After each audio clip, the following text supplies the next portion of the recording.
Class 10 का एक और इम्पोर्टेंट क्वेश्चन करते हैं। सीबीएसई 2025 के पेपर में ये क्वेश्चन आया हुआ था और इम्पोर्टेंट क्वेश्चन बनता है। फर्स्ट चैप्टर से ही ये क्वेश्चन है। Find the smallest number which is divisible by both 644 and 462। हमें वो स्मॉलेस्ट नंबर फाइंड आउट करना है जो डिविजिबल है 644 से। अगर एक नंबर किसी नंबर से डिविजिबल है, इसका मतलब ये होता है कि वो उस नंबर का मल्टीपल होगा। Then it is multiple of 644। अब यहाँ दोनों से डिविजिबल होने की बात हुई है, तो इसका मतलब ये हुआ कि वो नंबर जो है मल्टीपल होगा 462 को भी, आल्सो अ मल्टीपल ऑफ 462। तो यहाँ से मैं क्या कंक्लूड करती हूँ, देखो स्मॉलेस्ट नंबर फाइंड आउट करना है। स्मॉलेस्ट नंबर को हम लीस्ट भी बोलते हैं और लोएस्ट भी बोलते हैं। तो what we have to find the lowest, और दोनों का मल्टीपल है, it means common multiple, lowest common multiple, जिसको हम एलसीएम भी बोलते हैं। तो इस क्वेश्चन में हमें फाइंड आउट करना है एलसीएम। ये जितना भी काम किया है एक्सप्लेन करने के लिए क्या है, इसको मैं कर देती हूँ इरेज।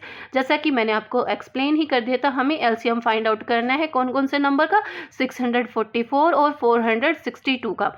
एलसीएम फाइंड आउट करने के लिए हम दोनों ही नंबर को एक साथ प्राइम फैक्टराइज करा सकते हैं। तो 644 और 462 को एक साथ प्राइम फैक्टराइज कराते हैं। दोनों स्टार्टिंग में 2 की टेबल पे जाते हैं। 322 पे गया, ये जाएगा 231 पे। देन अब आप देख रहे हो कि फर्स्ट नंबर तो अभी भी 2 से डिविजिबल है, तो इसको वापस से 2 से डिवाइड कर लेते हैं। सेकेंड नंबर तो नहीं जाता, बट फर्स्ट नंबर जाता है 161 पे। अब सेकेंड नंबर हम एज इट इज़ लिख देते हैं।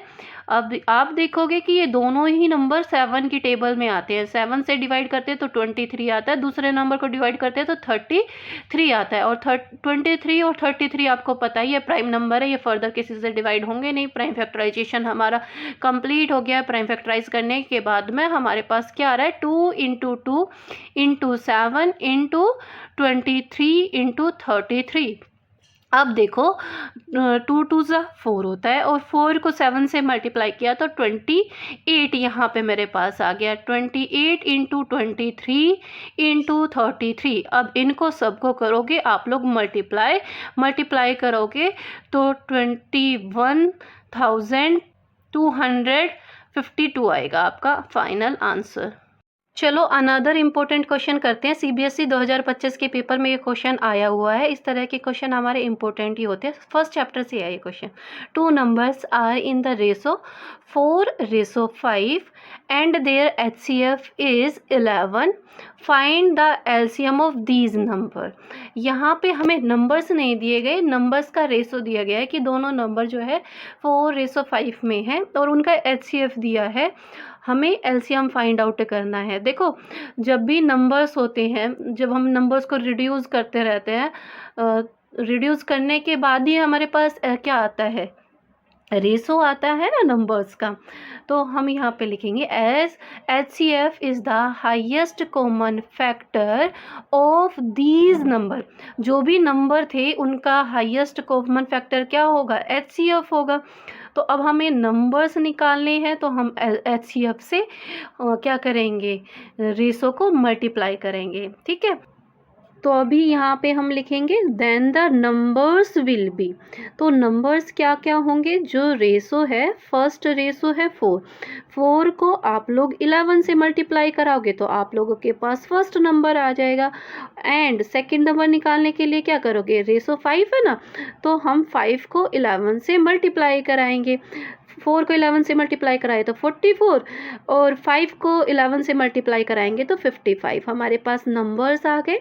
अब हम जो फॉर्मूला फर्स्ट चैप्टर में लगाते आए हैं वही हम यूज़ करेंगे। फॉर्मूला क्या होता है हमारे पास, product of numbers equals to LCM into HCF।